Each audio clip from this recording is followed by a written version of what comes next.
Yes, ladies and gentlemen, I'm Jack Farmer. He's Andy Rossi. This is the Evolution of Movies show. And once upon a time, we recorded one of these things, Andy. Oh, well done. I'm excited for this one. Oof. This is one I know you've been looking forward to for a very long time because we're reviewing one of your all-time favorites. I don't want to give it all away, though. First, we got to bring on our guest, someone I'm very excited to chat with. The one, the only, Nick Dorsi. Nick, how are you? I am fantastic, Mr. Rossi. We all knew this day would come. I'm shocked you and I haven't been on a podcast talking about Brad Pitt and Leonardo DiCaprio already. Can't believe it's taken this long. It's true. Yeah, most of the time when we all do it, it's not recorded. It's just us gushing. Now we get to talk about it for real. And Nick, one of the reasons I'm excited to have you on is you actually are helping to produce a short Surprise to See Me that's working with one and only Andy Rossi. Yeah, I know, fantastic, right? We're super excited about it. Andy, when is that coming out, by the way?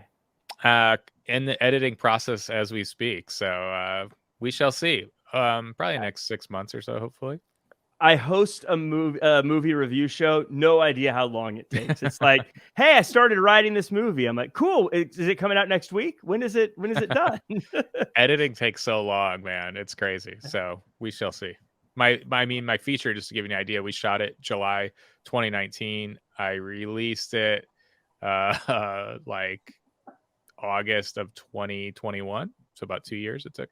There was a little bit of COVID in there, though, that slowed things down. That's true. A smidge of that. Let's talk about what we're here for. This is the Evolution of Movies, and what we do is we chat about a movie book club style, but we call it Evolution of Movies because we always watch a movie that came out 1 year after the last movie we watched. So we started in 1980, went to 1981, 1982. Now we're all the way up to 2019. Wow. A time when Andy was filming his movie Dead Body. Oh, yeah. But also when movie theaters had hits like Knives Out, 1917, and of course, Stuber. But we aren't talking about any of those. We're talking about Once Upon a Time in Hollywood, the movie IMDb describes as a faded television actor and his stunt double strive to achieve fame and success in the final years of Hollywood's golden age in 1969 Los Angeles. Nick, had you seen this movie before, and what were your thoughts going into it this time around? Have I seen this movie before? Of course I've seen this movie before. I think when it came out, it was ridiculous just how many random celebrities there are in it. Like, even I started watching in the first scene, I wrote this down. The very first cowboy is AKA John Kreese, Sensei Kreese from Cobra Kai. I'm like, the Cobra Kai's guys in this? Like 2 seconds into the movie.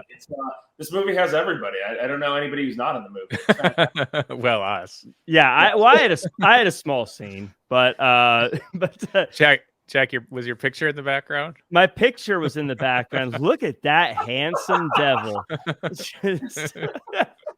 Nick, have you gotten your giant picture of me yet? That's got to send you one. Do a review of the podcast, and that's a good looking picture. I do not, but I definitely have one ordered though. It's on. Yeah. Hopefully, it'll be here on Amazon before Christmas. So it'll be going straight up in my office afterwards. Yeah, if you're in the audio only version of this, too bad you don't get to see the picture. You got to check out YouTube.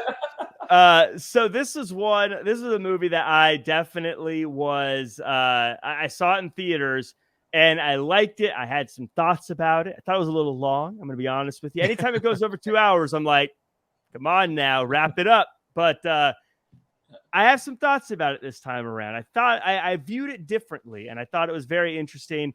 But Nick, we always like to play a game. And what it is Andy's going to tell us what he thought about the movie going into it this time around, but also he's going to guess the Rotten Tomatoes score. And then you have to guess whether or not the actual score is higher or lower than what Andy guessed. And I haven't kept track of who's usually right, but let's just say it's a dead heat even, and your guess is going to decide whether or not the guests win or lose. No pressure. I got to be honest. I think Andy's guesses are going to be pretty accurate on this thing. So this one's tough. Tarantino's Let's see if you can do it. Brad Pitt and Tarantino is hard for me because everything they do for me is 100, especially Brad. He can do no wrong. It's true. I know this wasn't as adored by critics as, say, Pulp Fiction, but I know it was well received. So I'm going to go high, but not as high as I personally think. So I'm going to go, I'm going to do tough. I'm going to make it tough for you here, Nick. I'm going to go 89. 89, just out of that 90% category, just out of the Raiders of the Lost Ark, just out of the Ghostbusters era stuff. Where do you think, Nick, do you think the real answer is higher or lower than 89%? Andy has a one guess right on the button, so you can pick that also. He's all that. Or not she's all that. It was he's just not that into you. Another classic. I'm surprised that's not rated 89. Yeah, it should be. I gotta say, 89 is a good. I bet that's going to be within at least probably 2 or 3 points of where the actual is. But I'm saying it's a little bit higher. The movie got nominated. There's a bunch of Oscar noms coming out of there. Pitt got the Oscar. I think it was pretty well rated. I'm saying higher than 89. I'm thinking 92-ish. Appreciate 92. That'd be a good guess because it's Hollywood loves movies about Hollywood, right? Rotten Tomatoes has it sitting at 85%. What? So come on. Which is actually kind of right in the middle of what most movies are, I think. It puts it right in the center, I think. I know most people say 50 is the middle, but really 85 is kind of where most people fall in. That's erroneous, 85. Erroneous. We need to write some letters. Strongly worded letters, by the way. Hi, Rotten Dear Tomatoes, sir. I'm upset about this 4-year-old movie that the world has completely moved on from. Can you please 85 with all the star power? Yeah, no, they're way off on that. It's got to be higher. Yeah. Well, let's chat about this one. So we start with a commercial for Bounty Law, an old Western. We also get an interview with Rick Dalton and his stunt double, Cliff Booth. They explain that the stunt double carries the star's load. And on Saturday, February 8th, 1969, Mr. Schwartz meets with the fellas. We find out that Cliff has to drive Rick everywhere because he lost his license. And Mr. Schwartz says that he was enjoying some of Rick Dalton's work. And we get a look at some of the different movies he's been in and where his career is now, doing guest shots and losing fights. Rick is posed the question, stay in Hollywood and watch his career go downhill, or go to Rome to star in Westerns and win fights. Nick, tell us about the characters of this movie and the world that they live in. Oh my gosh. Well, the like I said, the opening scene is hysterical. Just all of a sudden he's, shooting people, starting trouble. Isn't the other guy from Pulp Fiction? Right? No, not Pulp Fiction. Yeah, Michael Madsen. Yeah, Michael Madsen. He's in it right away. It's just absolutely hysterical. I love the character of Rick Dalton in Bounty Law. He's so fantastic. It's I love Michael Madsen, by the way. He doesn't have a big role in this movie, but I feel like every time he's in a movie, he's one of those guys you go, oh, it's that guy. Yeah, gonna cut off some ears. But Andy, this is it's an interesting thing they talk about in Hollywood, because you see it a little bit now where the stars, you would think it's pro wrestling. The stars win fights in movies, and the guys who aren't the stars tend to be the guys losing. Yeah. And I can't help but think a contemporary thing with this is like The Rock wins every fight he's in, even when he plays the bad guy.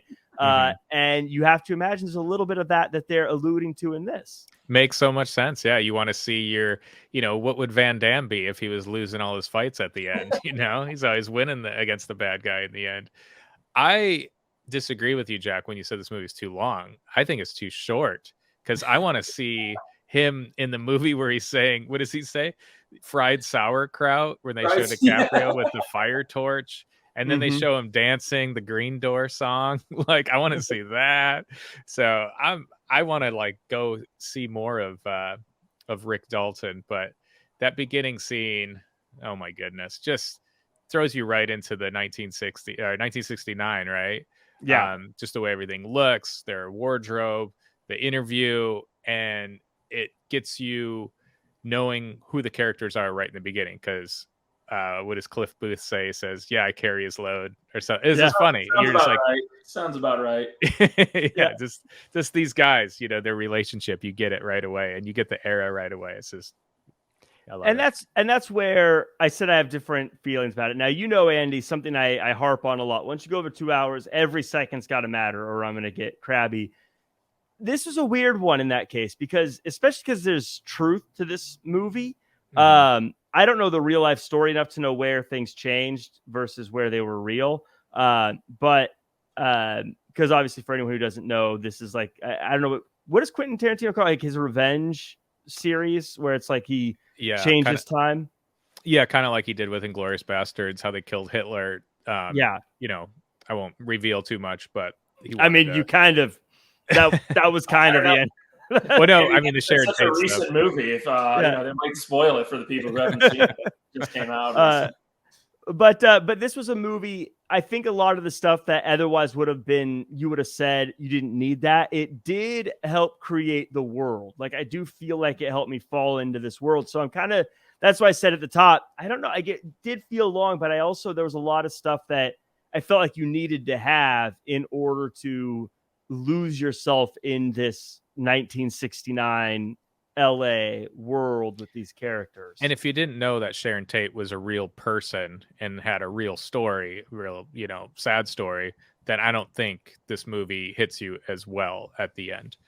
Yeah. Just like Inglourious Bastard, if you're like, who's Hitler? Then you probably be like, oh. Well, when I saw he's that guy. When I saw Inglourious Bastards, I did not know I did not know about this whole revenge thing. So I was like, wait, what? They killed him? That's not how it happened. I was totally like thrown off by that. But so in any case, I had to make a note about the whole blowtorch thing. If I was a little nitpicker here, I would say there's no way they had special effects like that back in 1969, but it was super fun. So I let it slide because I was like, this is great. But you're right. Nick, would you want to see? I felt like half the movies and shows they mimicked, I wanted to see. I got to admit, after seeing the blowtorch scene, I really want to get a blowtorch. Doesn't Elon Musk sell those that they were talking about? Like he actually sells them online. You're able to buy one. Like how fun would it be just be standing in your backyard with a blowtorch? Just going around blowtorching things. It looks fantastic, by the way. And I loved how he complained that it was too hot, actually. He's like, yeah, is there any way we could turn the heat down on this thing? It's like, it's a blowtorch, Rick. It's fire. It's fire. Yeah. All the characters in this movie, and this is a Quentin Tarantino thing. I don't know what I'd call it, but all of them have just so much personality and character that makes them all so interesting to see. Something I'll probably say a lot is I echo Andy's thoughts. I want to see Rick Dalton and Cliff Booth adventures. I want to see like a TV series of them just doing different movies and going off on their, interacting with stars in Hollywood and being these characters. They're so interesting. Absolutely. Yeah. And I think the defining moment of their like friendship too, that you see is when DiCaprio says, what does he say? He says something like, buddy, I'm a has-been or something like that. You could tell that Rick Dalton is starting to deteriorate as far as like his acting career, his life, everything's like going to start heading in a downward direction, and Cliff's going to be there for him. Yep. We also get a quick little scene here, and Nick, I don't know, we're not going to go too far into it yet because it plays so much more, but some hippies are dumpster diving and singing. This was because I knew nothing of the Sharon Tate story. Yeah. Like these are all names I'd kind of heard of, but I didn't know the story. If you asked me about it, I wouldn't be like, oh yeah, this is this tragedy that happened. Yeah. So like as a lot of this was happening, is like the hippies were coming around. I didn't it never even occurred to me who these people could be. Yeah. When you watched this, did you have an idea of the story, or was this just kind of like, okay, these are random kids singing songs and dumpster diving? Just random kids. Yeah, you come to find out like that they all actually did stay at the Spawn Ranch. Like a lot of those characters, Squeaky is a real person in real life. Yeah. I also thought it was funny. What's the main flower girl? Do you know who her mom is in real life? No. It's Andy McDowell. Oh yeah, that girl. Yeah. Yeah. There's a few people who later went on to do some pretty big things in this movie, by the way, too. But yeah, so this whole movie caught me off guard. By the way, like I said, I didn't really know this story going into it, so I was just kind of even when they were going to the Spawn Ranch, I was like, oh, okay, they're going to Spawn Ranch. Oh yeah, I had no idea what any of this stuff was until after. I mean, we're so young, we weren't around for this stuff. So youthful. Youthful. So Cliff is trying to tell Rick that going to Rome doesn't sound like a death sentence. It sounds pretty cool, while checking out a girl who is way younger than he is. Rick checks out his neighbor, Polanski, and the girl he's with. Cliff watches his small TV and gives his dog a bone back home and watches TV while Rick rehearses lines in the pool, and Polanski heads to a party at the Playboy Mansion with the celebrities of the time. Steve McQueen tells a story about Sharon Tate loving both Roman and Jay and that he never stood a chance. Nick, this was one of those scenes, again, going through it, I would say you didn't really need the Playboy Mansion scene, but it does help you feel like you're a part of that world and that time. Yeah, I mean, Jack, how do you have a movie about Hollywood without the Playboy Mansion in the 70s, right? I mean, it just brings it all together. And again, Steve McQueen, aka Bobby Axelrod, who's playing that guy. Again, just another huge celebrity who's in the movie. I love that scene when they just come in, they just start dancing immediately. It's fantastic. Also, sorry, go ahead. No, you keep going. Yeah, I was saying, and the fact that Cliff Booth lives in a trailer in the back of a drive-in movie theater was also fantastic. I was gonna say that is. And Andy, I'll pitch this to you. That's exactly the next thing I was going to say. It's interesting that Rick Dalton, the star, is so unhappy about his situation, living in the Hollywood Hills, while his best friend lives in a trailer behind a drive-in. And it is kind of interesting how sometimes you don't realize how good you have it. And I don't know if that was what this movie was going towards, but you do see just how different these two are, even though they're good chums. I love where Brad Pitt lives, where Cliff lives, and the dog stuff. Even the way he's just so cool. Brad Pitt is the coolest guy ever. Just the way he dumps out dog food. I'll admit I was trying to do that after the movie, and it definitely doesn't work out as cool. Yeah. And his little noises he makes with the dog. He eats his mac and cheese out of the pot. Like, I just thought that was amazing. But then I was thinking, stuntmen, I actually know some stuntmen pretty well. They do well. They have a very nice career. They make some good cash. So I was kind of like, come on, Cliff, who's running your books, man? Like, you need a better house there, buddy. In Cliff's defense, this was 1969, so I don't think they were doing quite the same stunts they're doing today. Probably didn't have a union or anything like that to help him either. I was thinking, this is a good-looking fella for being a stunt man. I think they make a comment about that at one point. I'm like, that's what they tell me. That's what they tell me. I wanted to talk about the Playboy Mansion for a second. I just thought it was great how they showed the Playboy Mansion in like 1969, 70 time frame, and it reminded me of Austin Powers for one. The one Polanski totally reminded me of Austin Powers. His car, his hair, the way they were dancing. It was like an Austin Powers dance sequence. But I was just thinking just the difference, because I think of the Playboy Mansion. I mean, maybe to use Jack's word, I'm a fuddy-duddy now, but I feel like it's gross there. Like, I would just think it'd be like a lot of like, CD. I don't see like big celebrities hanging there. I see like, I don't know, Ron Jeremy and Gary Busey hanging out there, and it's Gary Busey. I don't know why I said him, but like, I feel like it's kind of dirty and debaucherous, where like back then it seemed like really fun and cool, and like, I don't know, it's just like a better vibe back then. Well, it's something we've talked about before. Movies from like the 70s, and this was 69, but basically the 70s. There is always kind of a porn theme to it, where it's just everywhere and everyone's into it and it's okay. And I think that's part of why everything you say, Andy, about it being gross, you're right. But I think back then it was like, yeah, this is the party. Like, this is what we do. And yeah, I got to talk about Cliff again because we'll talk about it a little bit. Keep going. I want a Cliff movie or a show, or again, I want to see like him interacting, and we'll get more into it obviously in a little bit. But this stunt man that is super cool and can beat up everybody and is happy living in a trailer, interacting with superstars, is the coolest thing in the world. Like I just love. Like I said, I want to see. I know he's a real person. I want to just take that and separate it and just have him living his career and doing different jobs on different movies and interacting with people and being too cool for all of them. I could watch that all day. That to me was my favorite part of the movie, was him just not being bothered by anybody throughout the whole movie and being cool. Everything about him is cool. Like even the way he drives his car. Of course he drives it fast and, screeches down the hills and stuff. And it's like, it's not like as cool a car as Rick's, but it is.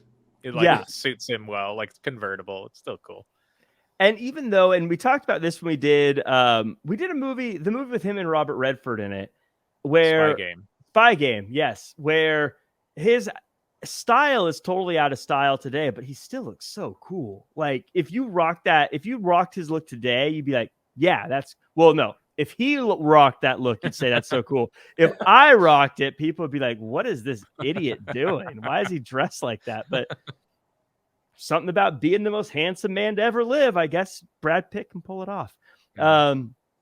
So we continue on to February 9th, 1969, and Rick and Cliff are on the set of Lancer. Rick needs Cliff to fix his antenna at home and says the boss of the stuntmen doesn't like Cliff from some business on Green Hornet. In the trailer, they say they're going to cover Rick up, and they hope that no one even recognizes him. Why does Randy hate Cliff? Great question. Randy says Cliff killed his wife on a boat, but that wasn't all. Randy gave him a chance one time, and Bruce Lee was talking, and Cliff was laughing, and we got a fight, and Cliff got fired. Anyways, Cliff drives by the hippie girl, but isn't going their way this time, so he heads to Rick's place and leaps up onto the roof and listens to Sharon Tate's music next door as he watches a guy head to Sharon's place before being told the person he's looking for doesn't even live there anymore.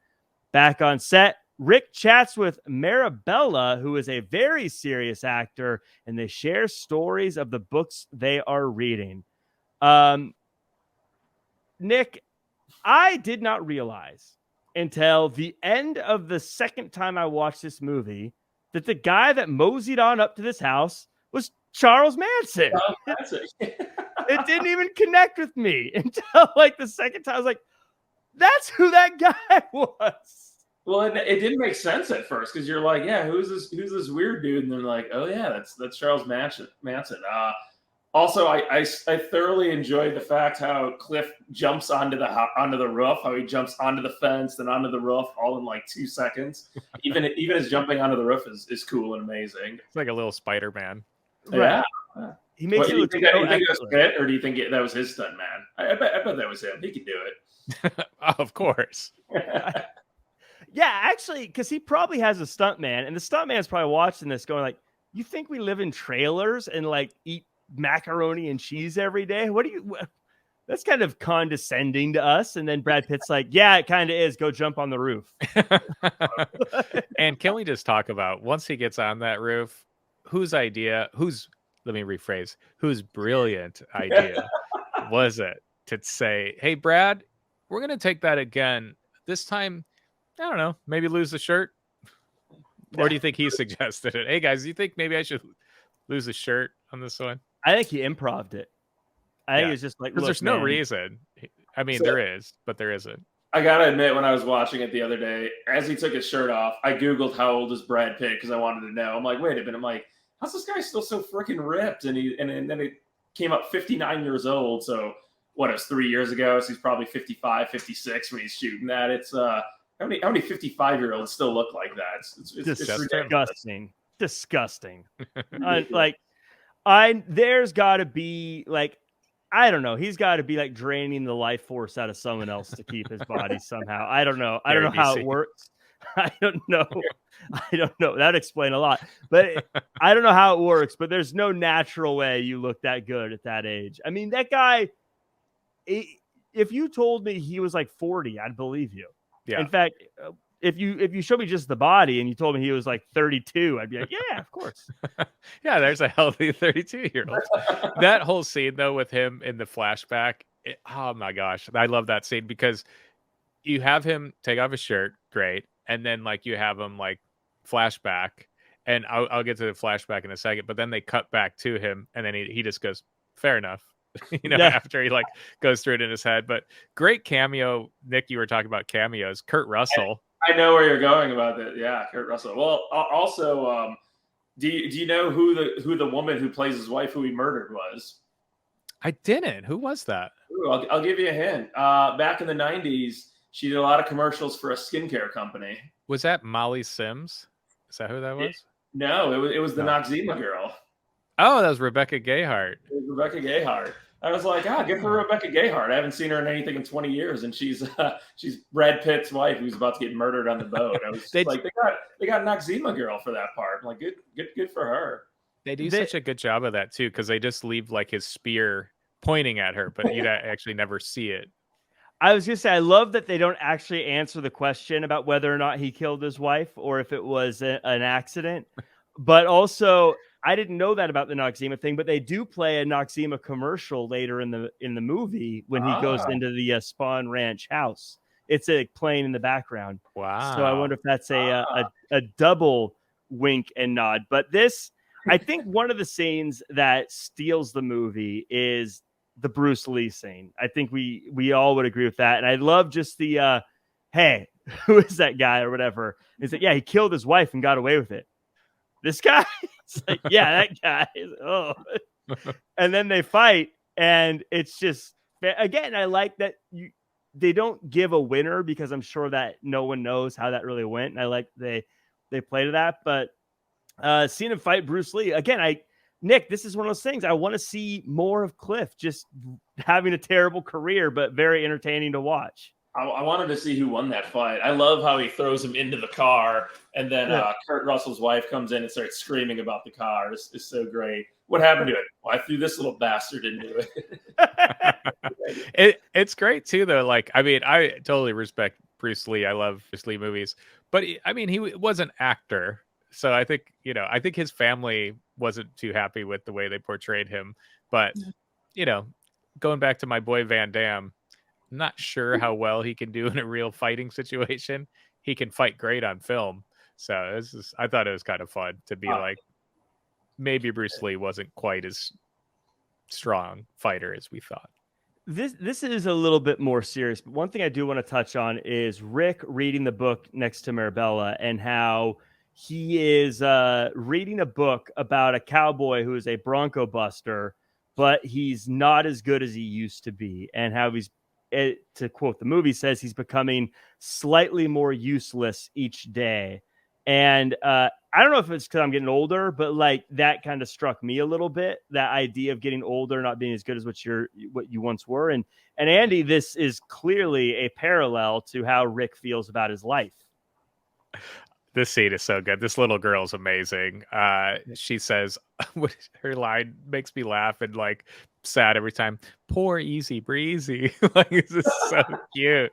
And she's so like precocious and just, man, what a good little actor she is. But DiCaprio's so good at it because just his whole like, that whole scene.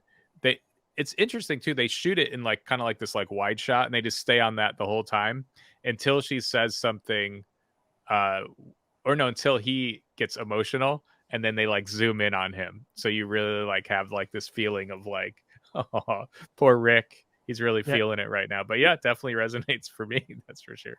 There's a small line that gave me a little chuckle, Nick, and I want you to, if you have any thoughts on this scene, is she's like, it sounds like a really sad story, and he's like, you're going to be living it in about 15 years. Wow.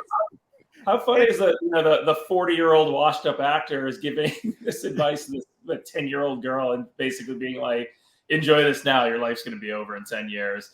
This is what makes Leo so fantastic in this movie. My favorite scene in the entire movie is right before this, where he's yelling at himself in the trailer. and he keeps talking about how he had 8 whiskey sours the night before. Yeah, so funny. Over and over again, he's like, "God damn, 8 whiskey sours! Like you couldn't stop at 2 or 3. Like you had to have 8." And then he's staring in the mirror and he's going, "You will not drink anymore. You will not drink." And then 2 seconds later, he's drinking again immediately. Like, right? Doesn't he look at himself too? He's like, "I'm gonna blow your brains out." Yeah. One more time, I'll blow your brains out. It's like, "Don't you dare drink anymore." And then 2 seconds later, he's literally drinking and he spits it out in his trailer. I loved it so much that he had 8 whiskey sours. I know. I wrote not that 5, topic. 6, or 7, but 8 whiskey sours. He says it a couple times too. Which is great because he was by himself the night before, just rehearsing lines. Yeah. Drinking whiskey sours in his pool. It's fantastic. That part is great too. We didn't even talk about that, where he's going over lines and how he's literally like making himself a drink and he's doing the voice of Pepe and stuff. So funny. Leo's like, he's funny. Like, I don't think people give him enough credit. Like he's a funny actor. He's good at being funny in his seriousness, if that makes sense. Like he's being very serious, but it's funny how he's doing it. Like he's taking something so stupid. I don't know. It's a very funny, like the whole, "I can't believe I drank 8 whiskey sours." He's being very serious, but it's stupid. But that does lead us to the next scene. Sharon is driving and picks up a hitchhiker.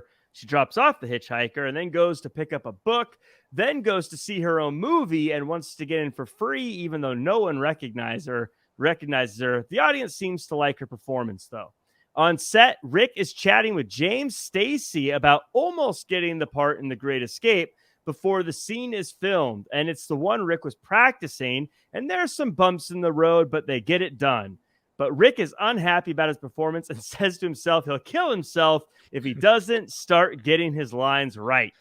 The next scene gets filmed, and Rick acts the crap out of that scene, and Marabella says it's the best acting she's seen in her life. Meanwhile, Cliff sees the young hippie girl who needs a ride to Spawn Movie Ranch. They flirt until Cliff asks for ID and puts an end to it right there. Andy, you talked about Leo.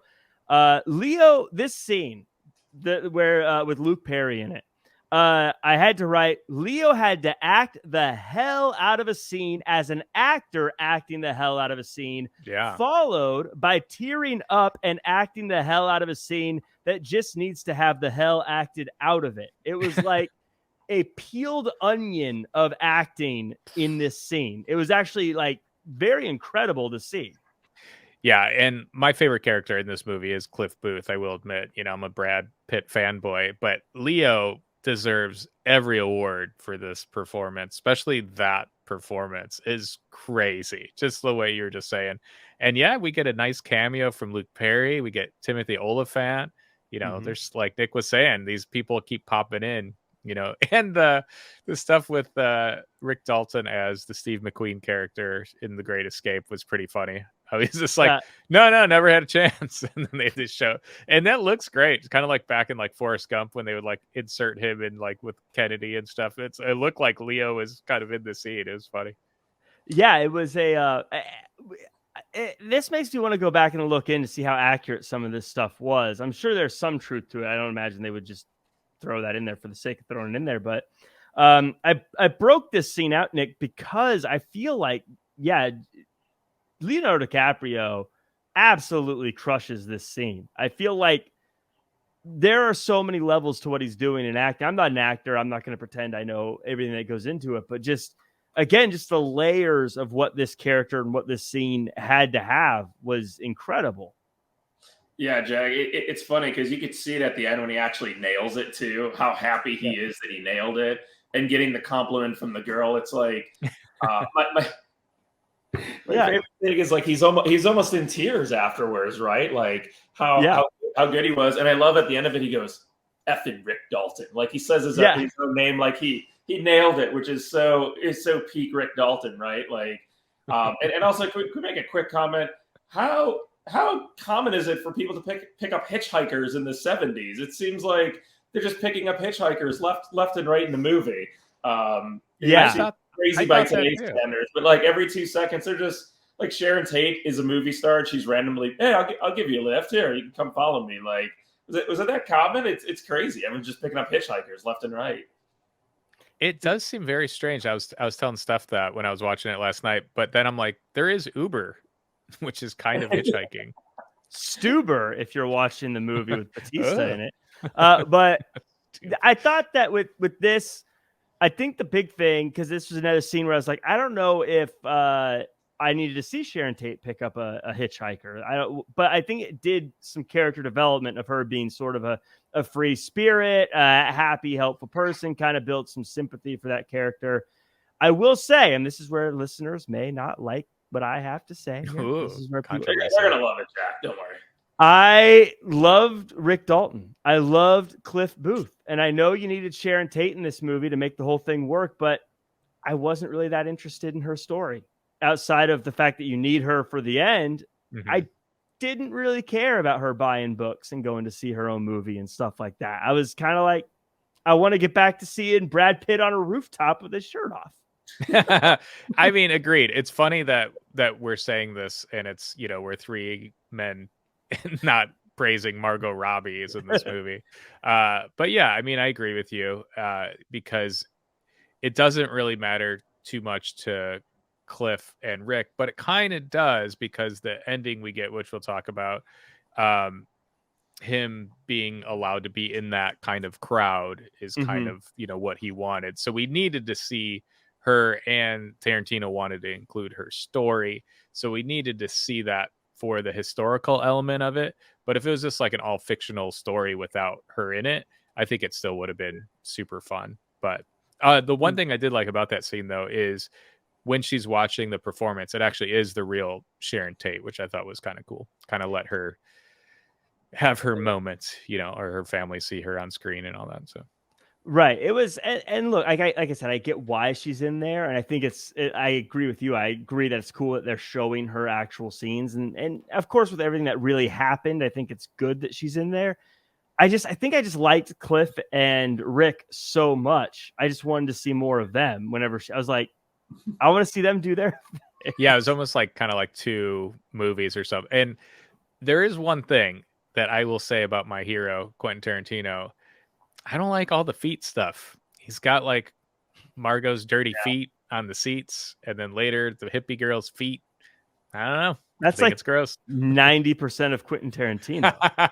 Yeah, remember Dust Till Dawn? There's a lot of foot stuff. I don't know. That's not my jam.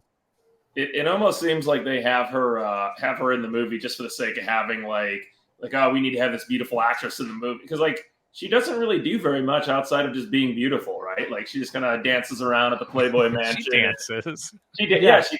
She has the scene in her house where she's kind of dancing to some music, and it's just kind of like her role. It just seems like it doesn't have a lot of like a huge place in the whole movie, but they have it in there anyways. But you still got to respect. She was also the Duchess in Wolf of Wall Street, so I guess you got to have the Duchess in the movie.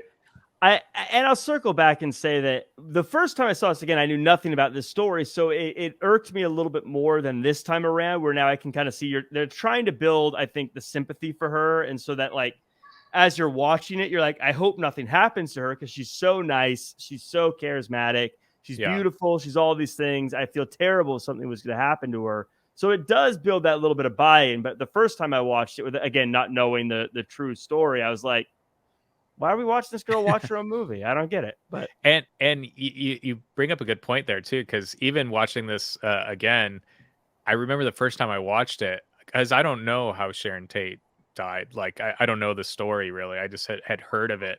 So I'm like, oh my God, is this where it happens? Is it at the theater? So I saw her like walking around. And by the way they set up that area in Westwood, like it's crazy. They like transform that place. Yeah. Like it looks like that era, like the whole thing when they're on Hollywood Boulevard. The set design on this is so crazy. Like you feel like you're in 1969. At the Spawn Movie Ranch, a group of layabouts greet Cliff, but are bummed that Charlie isn't there to meet him. But Tex is. Tex chats with Cliff before Cliff says he wants to go have a chat with George Spawn. But everyone seems against it, but Cliff decides to go have a chat with him anyways.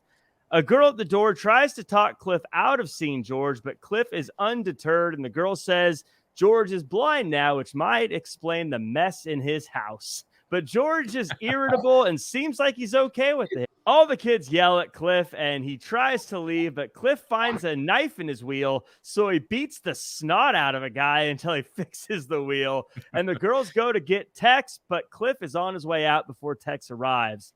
That night, while watching FBI with Rick in it, Cliff leaves an acid-soaked cigarette, and Mr. Schwartz uses the show to pitch Rick in a spaghetti western. So this is a line we like to throw around on this show a lot. For me, this is where the movie starts. I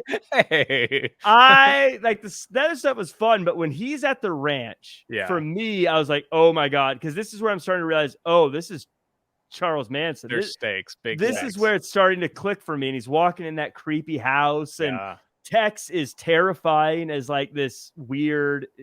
I don't know. All these guys, these hippies, are terrifying to me. But Nick, I can't help but just love the fact that he beat this dude up and made him fix the car. And he says, "Can I get a rag to wipe my face first?" And he says, "Nope, tire first."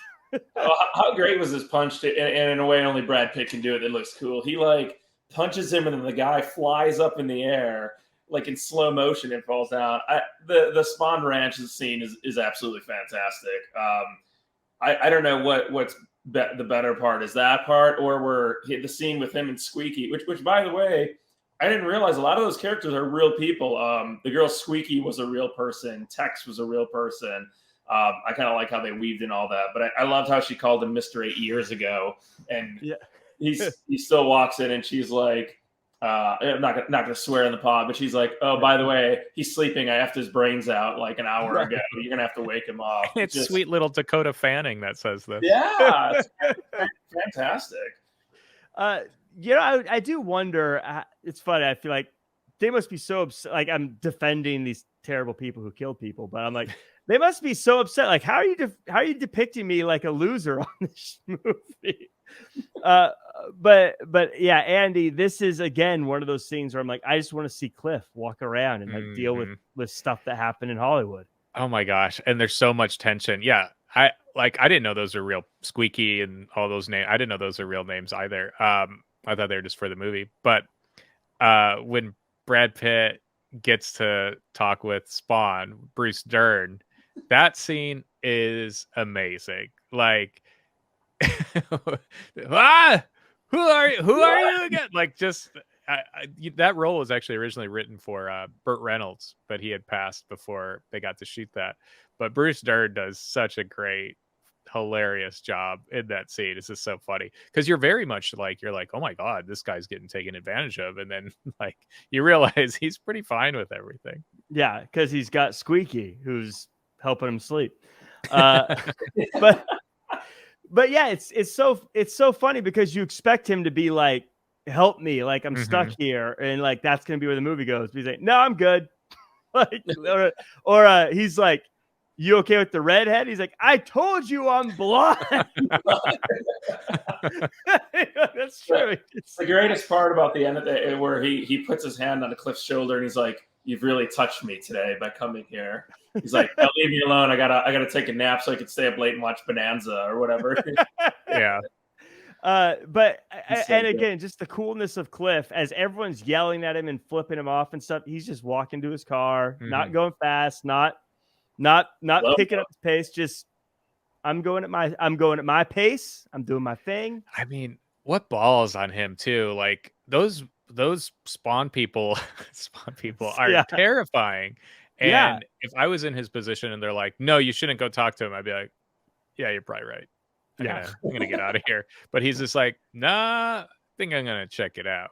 And I'm like, he's always so much cooler and confident than everybody, right? He's like, "Why is that impossible?" He keeps asking repeating the questions he said to him. He's like, "Why is that impossible? Why can't I see him?" Like, he's not phased at all. And he's like, "Look, I'm gonna get in here, and this," and he flicks the door. Isn't gonna stop me. It's so fantastic. It's great. Yeah. And on a hunk scale, what'd you guys think of Tex? I wouldn't put him up that. I mean, he's next to Pitt. Come on. Like, I mean, he's Elvis now, so that actually shocked me. Is that he was Elvis? Yeah, because I looked him up. I was like, he looks familiar, and I was like, oh, It's Elvis. Yeah.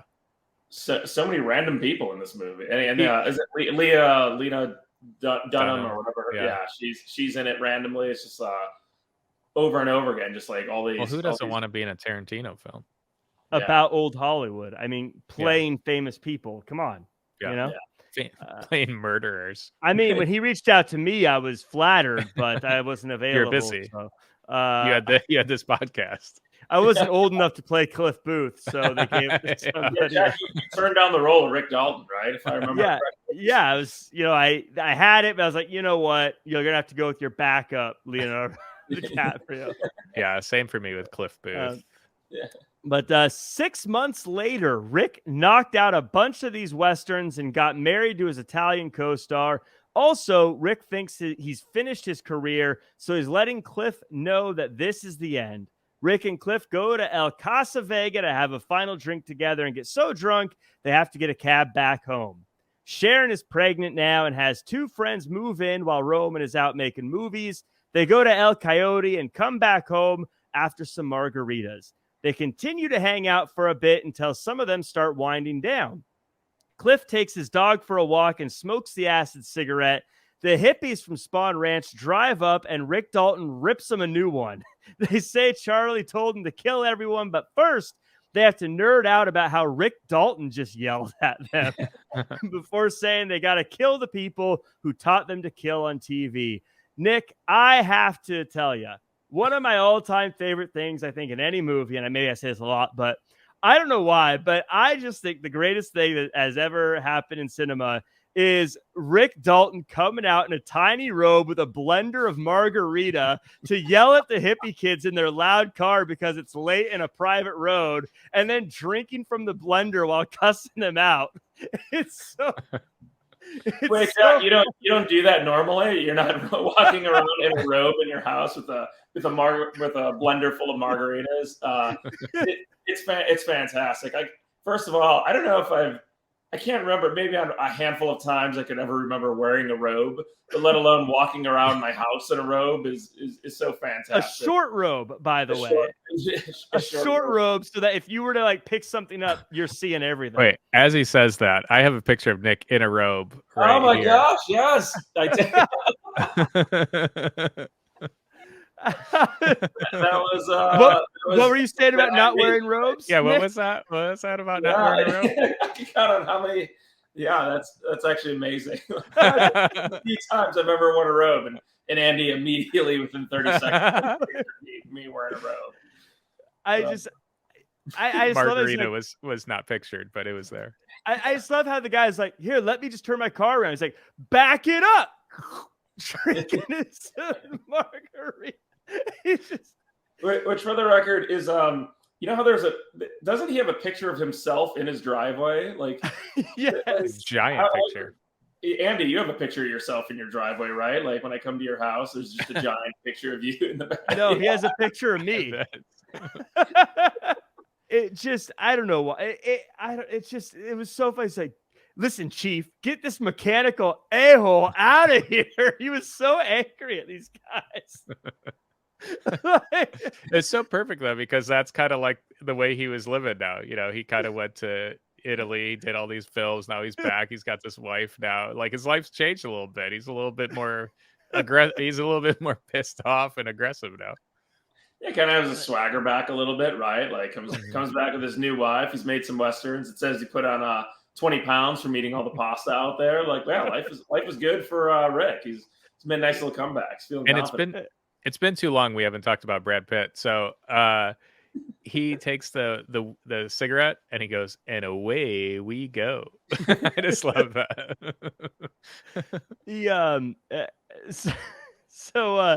Yeah, I also, and again, I just gotta circle back. I love how after they get yelled at, they're just like, I just got yelled at by Rick Dalton. Yeah. That's Jake Cahill, right? Yeah. Jake Cahill just yelled at me.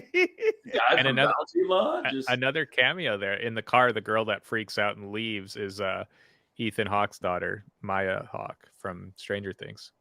Yeah, that was another one I noticed that was has made it pretty big. Smartest one of the group, as we will later find out. But yeah, that other girl in the car, I was the most frightened of her when she was like freaking out, man, hey man, and I'm like, maybe get her out of the car. Well, that that's would not seem fun. Would not want to be in the car with No, her. I'd leave. that's where I thought they did a good job of making this group terrifying, though, is how the guy's like, either you're saying, either Charlie told us to kill him witch style, or you're calling me a liar. And you're like, oh, this guy's crazy. And then she's like, TV taught us to kill. We should kill the people who taught us to kill. I was like, oh my God, these people are insane. Like, Looney Tunes. But I'll be honest. If you had asked me before we watched this movie, I thought the Rome part was a big chunk of the movie, but they didn't even actually show Rome. Yeah, it was like a little. Oh yeah, they were in Rome. I was like, oh, I thought that was like an hour of the movie, but no. Kurt Russell voiceover. and this is where they're clearly getting into very real, like this is real time stuff, because they start talking about where they were at what times, what restaurants they went to, hottest day of the year, all that good stuff. Let's get into the last part of this movie, because I think this is the part that sends everyone home with a smile, unless you're a hippie. One of the hippies runs away with the car while the others walk their way up to the house as Cliff returns and the acid is starting to kick in. Speaking of kicking in, the three hippies kick in the door to Rick's place, but Cliff is so high he's not sure they're real until he remembers they're from Spawn Ranch. The dog is a good boy and chews off Tex's testicles before then going after the girl with a broken nose, and Cliff curb stomps Tex. Francesca gets in on the accident and punches one of them before the other one gets her face slammed into just about everything. The last one shoots Cliff before running through a glass door to where Rick is, who calmly grabs a flamethrower and blasts her with it.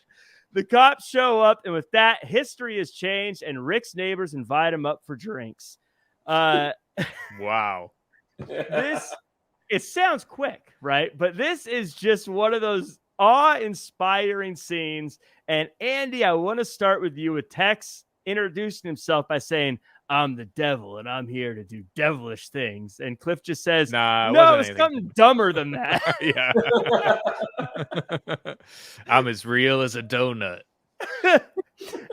Just what was great about this, Andy, and I want you to take it from here, is you're worried that Cliff isn't going to be able to defend himself for a second here. Absolutely. Yeah. Especially like when he says, he goes, the train has left the station. I've definitely been in some experiences, not doing what he's doing, but edibles and whatnot, where you're just like, whoa. But him with the gun against the real gun is so funny. He's just got like his hand out against Tex's real gun. But yeah, you're right. Like the whole time you're like, oh no, Cliff, he's not going to be able to fight. He's on drugs. But it is so gory during all this part where he's literally like you said, he smashes that girl's head over everything. It's like against the phone, against the wall, against the countertop, and then the other girl's eye is like falling out. Like he throws something at her too, hits her in the face. It was like looked like a can of something, just like I think it was one of the dog food cans. Yeah. Yeah, which is funny. If you've seen Bullet Train, he does the same kind of toss to that guy's head with the water bottle. Yeah. Brad Pitt's good at throwing stuff. But what I like about it is, I'm not saying it's a super realistic scene, but like he doesn't do anything unreal. Like he throws a can at. If you got hit in the face with a can, you would go down. Mm-hmm. If a pit bull bit your balls, you would be distracted. Distracted. I'm distracted. My mind is elsewhere right now. Help, I'm distracted. But then he gets stabbed in the hip and he just like taps it. He's like, huh. Yeah. That's great. So Nick, I want you to do the best you can to explain to me your reaction when you first see Rick come out holding the flamethrower. Yeah. So my first thought was, Are flamethrower, like, is there no prep to a flamethrower? Like, he just has it on hand, ready to go and like start immediately. Like, I didn't think they're like that easy access, but I thought it was fantastic that Rick Dalton actually kept the flamethrower in the first place, and that was his first reaction. Like, I probably would have ran out of there, right? Like, my first reaction would be to just run away or something. But he's like, you know what, I'm gonna go get my flamethrower, and completely fries her in the pool, which is very satisfying. Especially that chick seemed the worst out of all of them. Yeah, she deserved the most brutal death scene. Yeah. I think.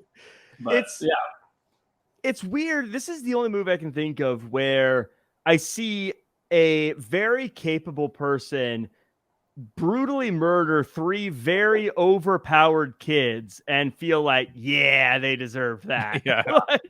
Like they do a very good job of making you completely like want them to get everything that they get at the end, even though you don't really see a whole lot of them throughout the movie. But No, just especially that girl. I don't remember ever seeing her. The one that's like the craziest one. yeah. I'm sure I don't know she's if in she's it. crazy. I mean, she had her nose broken, a dog bit her, and then she was lit on fire. I think we gotta give her a little bit of leeway for sure. That's a rough evening. Yeah, she's had a rough time. She's had a rough go. No, it was something stupider than that.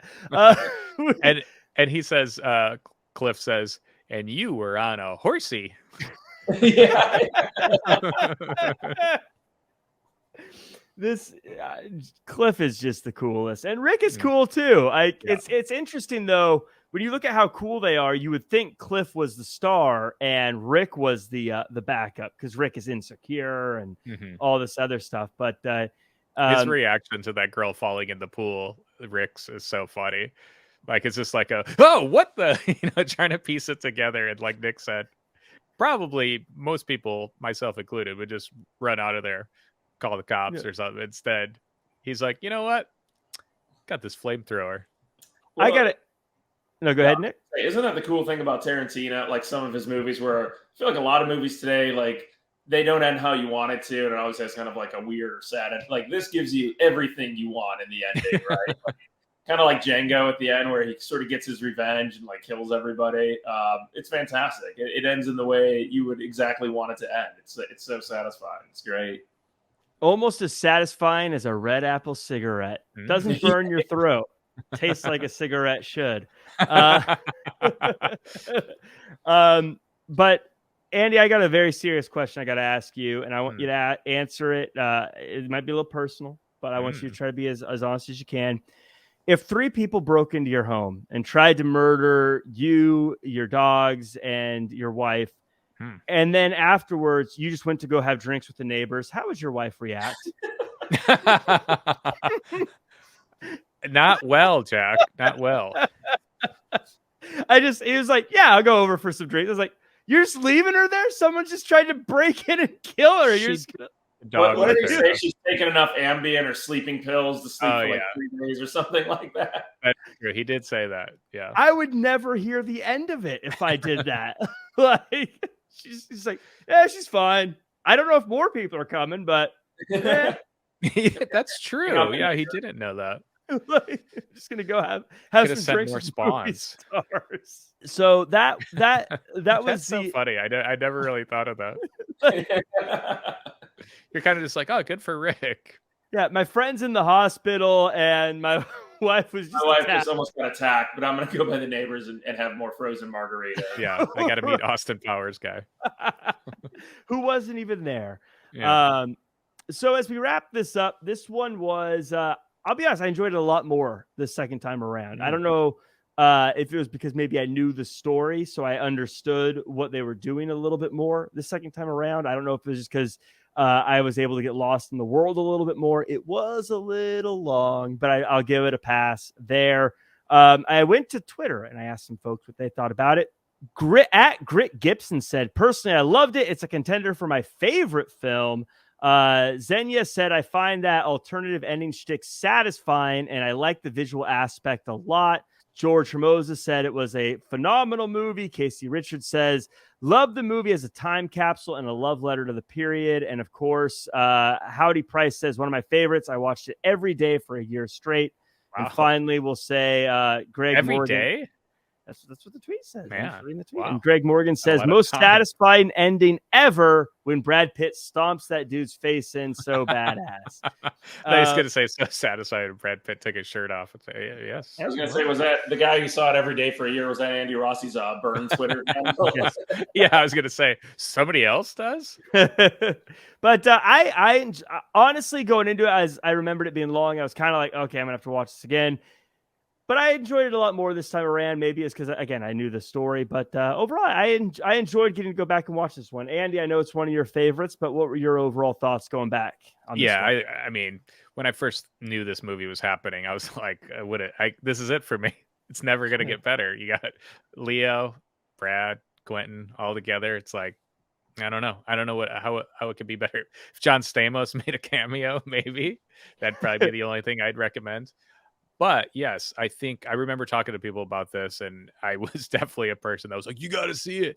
But I think if you didn't know anything about Sharon Tate, you probably are confused of like what the heck that was about. So, and I don't think we are, a little younger, I guess, than we didn't know this story. My parents probably do. So I think that's the challenge, is to have people that don't know that story to really understand that ending. Or it's not quite as satisfying. I guess when you do know it, then it's more satisfying. But yeah, I mean, I think it's great. I love Cliff Booth. He's probably, aside from maybe Gary Oldman in True Romance, is probably my favorite character.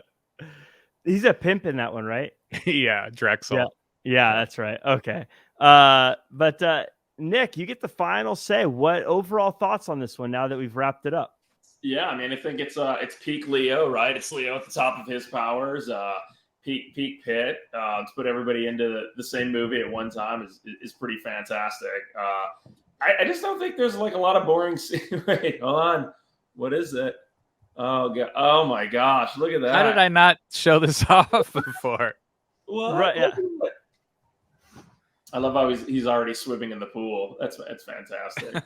Yep. Like with the margaritas. Yeah, I'll never forget the flamethrower scene. As a matter of fact, I think after this podcast, I'm gonna go on Amazon, see if I could order one as a defense weapon for my house. I'll just keep it in our spare room or something. Yeah, let us know how long it takes to get going. That's what you got to realize. If you have a sign that says, if you have a sign outside your place that says the owner has a flamethrower, no one's breaking in. Yeah, no one's coming into your house, and you can just start the flamethrower up. But yeah, absolutely fantastic. Instead of caution dog, it says like caution flamethrower. Flamethrower. But this was a good one. Now, Nick, this is where we play the game. It's 6 degrees of Kevin Bacon. I already know like 12 ways you can get to Kevin Bacon with this one, Andy, but I'm curious, what route did you take? You know what I'm doing. Brad Pitt was in Sleepers with Kevin Bacon. Bing, bang, boom. Pretty easy. Pretty easy there. So that does it for this episode. We go to next year where we review Tenet. And that one I've not seen yet. I hear it's so confusing. I'm kind of nervous about it, actually. And then we're going to go to 2021 for Pig. Yeah. About Pig. I know nothing about Pig. So I haven't seen either of these movies. So I know that's involved Nicolas Cage and a pet pig. So I'm in. Count me in for watching that. I'm already sold on that one. So so that does it for us, Nick. Thank you again so much for being on. And thank you to everyone who is watching. I forgot to say at the top, like, comment, share, subscribe, 5-star review, all that good stuff. You made it this far. It's the least you can do. And we will see you all next year.